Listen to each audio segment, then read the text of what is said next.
We had two transactions that took place before year end that included private equity. I know that there are several other teams out there exploring potentially bringing in a private equity partner. We think it's a great new source of capital for the league.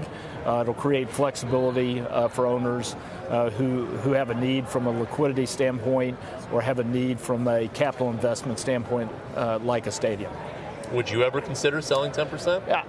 I won't say never. It's not something our family is focused on right now, but I do think just having more options from a liquidity standpoint is beneficial to everybody, including the Kansas City Chiefs.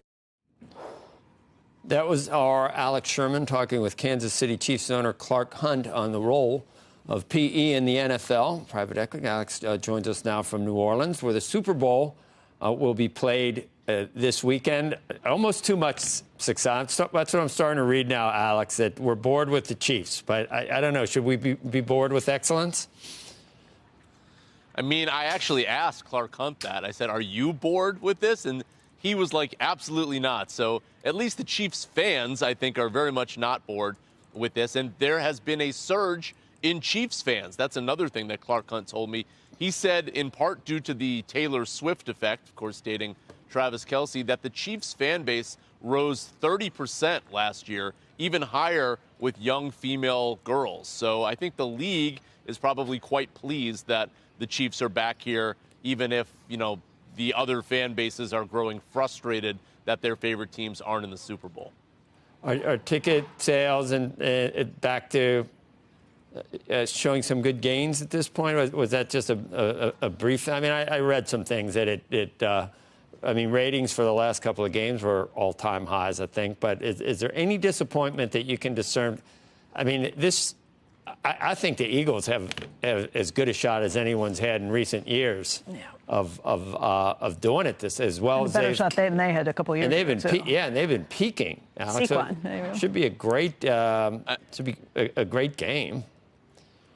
I mean, it certainly should be a great game. And if you look back to the several of the other Kansas City Chiefs Super Bowls, both games against the 49ers and the other game against the Eagles, all of them that they won, they were all great games. They all came right down to the wire. So, and the Chiefs have a phenomenal record this year, but they've won by one score over and over and over again. So if you've been paying attention, I think you can expect that this one will be another great game. It's always difficult to beat Patrick Mahomes in those close games. It's seemingly no matter what team you are. Of course, another big controversy this week has been, well, are the referees helping the Chiefs? I asked Clark Hunt about that, too. I said, look, are you annoyed by this? All of these fans saying that the refs are in league with the Chiefs? And he said, you know what? It just comes with the territory of being a dominant team. It happened to the 1990s Bulls, where everyone said Michael Jordan got all the calls. It happened with Tom Brady and the Patriots, where people accused him of cheating. And now it's happening with the Chiefs. So he said it doesn't bother him. He just sort of laughs it off.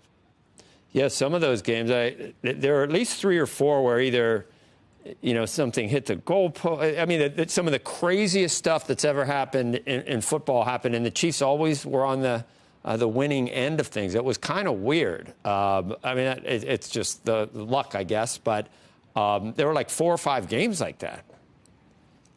Well, right. Yeah, that kind of weird is why everybody is lobbed onto the conspiracy theories, because you're right, it has been sort of weird. One interesting note, you mentioned the ticket sales. A bizarre thing has happened this week where on the secondary market, the cheapest tickets have actually plummeted. They're 50% lower, 50 than last year's game. So some of that probably does speak to this Chiefs fatigue. And then the rest of it just, I think, speaks to the fact that hotels are a lot more expensive in New Orleans. There's different markets involved in this game. Not that the Eagles market is a market that wouldn't travel, but there's a number of different factors, I think, that have played into that, where I think there's a little bit of concern among league executives. I spoke with Chief Business Officer Brian Rolap here yesterday, too, where he said, look, we talk about the price of Super Bowl tickets all the time, but there's only so much the league can do about it because this is all happening on the secondary market. They can just price the tickets at face value. Whatever happens after that, they only have so much control. Yeah. Either the last game or the game before. I mean, Mahomes was... He had like a foot to go before he hit the ground as it left his hand into the end zone. Who was that? To Kelce, I think, too. I mean, And that's not luck. That's Mahomes. So you got to take that into account, too. All right, Alex, thank you. Today's CNBC Sports Podcast has now launched on Apple, Spotify, and major podcast platforms. I'll be sure to check it out.